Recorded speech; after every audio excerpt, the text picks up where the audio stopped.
मध्य प्रदेशको सिराहा जिल्ला र सिराहा जिल्लाको लाहानमा एउटा बालक बिस्तारै आफ्नो युवा अवस्थातर्फ प्रवेश गर्दै हुन्छ। स्कुल जाने, लिन फिजिक अनि अग्लो कद उसलाई क्रिकेटमा बढी इन्ट्रेस्ट जाग्न थाल्छ अनि क्रिकेटमा उसलाई अफ स्पिन बलिङ सँगसँगै राइट ह्यान्डेड ब्याटिङ गर्नका लागि मनपर्छ। स्कुलमा साथीभाइहरू दाइहरूसँग उसको क्रिकेट करियर सुरु हुन्छ, क्रिकेट यात्रा सुरु हुन्छ अनि बिस्तारै गरेर स्कुल टिमको क्याप्टेनसम्म हुन्छ। तर उसलाई अब त्यहाँबाट अगाडि कसरी बढ्ने अथवा क्रिकेटमा लेभल अप कसरी गर्ने भनेर न त केही इन्फर्मेसन हुन्छ न त कसैको प्रोपर गाइडेन्स नै। विथ द टाइम आफ्नो स्कुलको पढाइ सकिएपछि ऊ फर्दर स्टडिजका लागि काठमाडौँ आउँछ। काठमाडौँमा उसको साथीले उमाथि रहेको क्रिकेट प्रतिको माया देखेर उसलाई सल्लाह दिन्छ कि यदि क्रिकेटमा नै अब केही गर्ने भने यसरी हुँदैन, प्रपर ट्रेनिङ गर्नुपर्छ, अकाडेमी जोइन गर्नुपर्छ भनेर। अनि उसलाई लिएर गइन्छ काठमाडौँमा सो समयमा सञ्चालनमा रहेको काठमाडौँ क्रिकेट ट्रेनिङ सेन्टर केसिटिसीमा।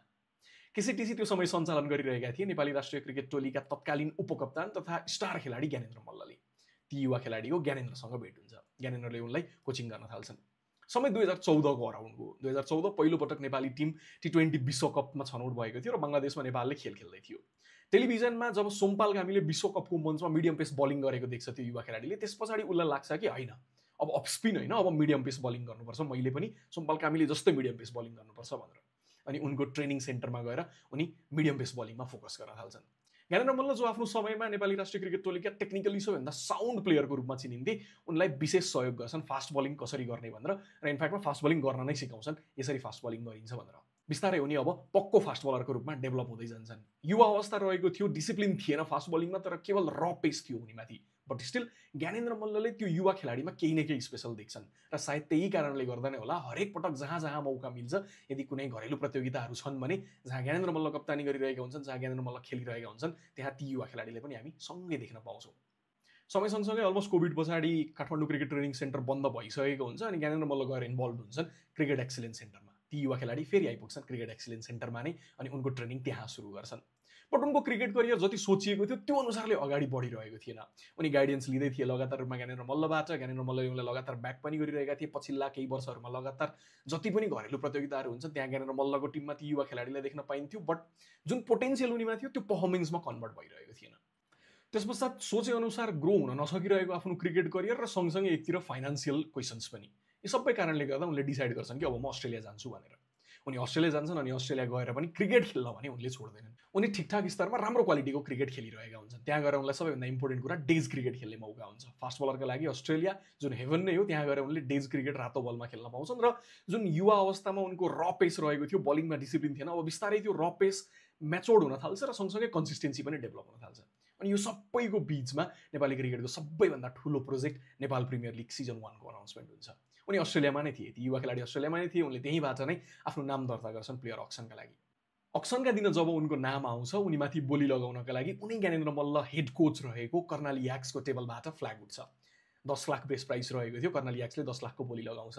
त्यस पछाडि चितवन राइनोजले फलो गर्छ, तर एउटा बिड बढाएपछि Chitwan rhinos they opt out अनि 11 लाखमा उनी कर्णाली याक्समा सोल्ड आउट हुन जान्छन्। अनि नेपाल प्रिमियर लिगका लागि उनी नेपाल फर्किन्छन् र के नै टुर्नामेन्ट रह्यो नेपाल प्रिमियर लिग। 8 इनिङमा 9 विकेट लिन्छन् उनले। नम्बरले त्यति धेरै डिफाइन गर्दैन होला, तर स्पेसल्ली डेथ ओभरमा उनको फास्ट बलिङको चर्चा सर्वत्र बन्छ नेपाल प्रिमियर लिगको दौरानमा। नेपाल प्रिमियर लिग सकिन्छ, त्यस लगत्तै उनी अस्ट्रेलिया फर्कनका लागि तयार रहेका थिए। तर त्यही बीचमा नेपालमा रेड बल क्रिकेट जय ट्रफीको अनाउन्स भइसकेको थियो। उनी जय ट्रफी खेल्नका लागि भनेर वेट गर्छु भनेर टिकट सार्छन् आफ्नो। जय ट्रफी खेल्छु अनि अस्ट्रेलिया जान्छु भनेर उनले आफ्नो टिकट सारेका हुन्छन्। जय ट्रफी खेल्न जान्छन्। बागमती प्रदेशका लागि खेल्ने क्रममा ब्याटिङमा राम्रो ब्याटिङ पनि गर्छन्, बलिङमा पनि विकेट निकालिरहेका हुन्छन् र पर्फर्मेन्सले उनको चर्चा पाइरहेको हुन्छ। त्यस पछाडि जय ट्रफी सकिए लगत्तै अब उनी अस्ट्रेलिया फर्किनका लागि तयार भइसकेका थिए। इनफ्याक्टमा उनले त अस्ट्रेलिया जानको लागि बोर्डिङ पास पनि लिइसकेका थिए। तर एयरपोर्टमा पुगेपछि जब आमाले फोन गरेर तिमी अस्ट्रेलिया नजाऊ, नेपालमा नै केही गर भन्छन्, उनी फर्कन बाध्य हुन्छन्। घर फर्किन्छन् र नेपालमा नै अब केही गर्छु भनेर उनी डिसाइड गर्छन्। त्यस पश्चात केही सीमित घरेलु प्रतियोगिता खेलिरहेका थिए र आफ्नो ट्रेनिङ सँगसँगै अगाडि बढिरहेको थियो। तर हङकङमा हुने T20 प्रतियोगिताका लागि नेपाली टोलीमा उनको नाम आउँछ। अनि इन्ट्रेस्टिङली हङकङ जब नेपाली टोली जान लाग्दै थियो, नेपाली टोलीले त्यतिखेर अस्ट्रेलियाका स्टुअर्ट ललाई आफ्नो मुख्य प्रशिक्षकको रूपमा छनौट गरिसकेको थियो। तर स्टुअर्ट ल नेपाल आइ नसकेको कारणले गर्दा हङकङ जाने सो टोलीको हेड कोचको रूपमा नेपाल ए टिमका हेड कोच रहेका ज्ञानेन्द्र मल्ललाई फेरि पनि हङकङ पठाइन्छ नेपाली टिम सँगसँगै।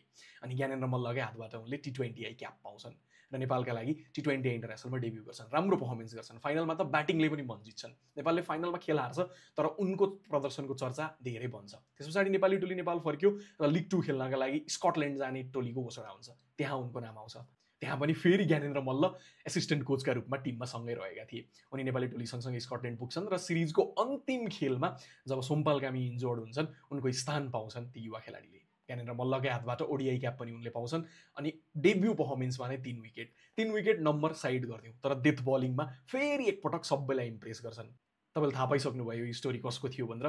This is an interesting and also an inspiring story of Nandan Yadav. अनि सँगसँगै यो स्टोरीमा अन्डरलाइन अर्को एउटा सब्जेक्ट भनेको यदि कोही युवा खेलाडीमा ट्यालेन्ट छ अनि उनलाई बारम्बार ब्याक गर्न सकिन्छ, उनलाई ग्रुम गर्ने मौका दिन सकिन्छ, जसरी ज्ञानेन्द्र मल्लले नन्दन यादवलाई लगातार रूपमा गरिरहेका थिए भने सायद एक न एक दिन त्यो खेलाडीबाट पनि पर्फर्मेन्स आउँछ भनेर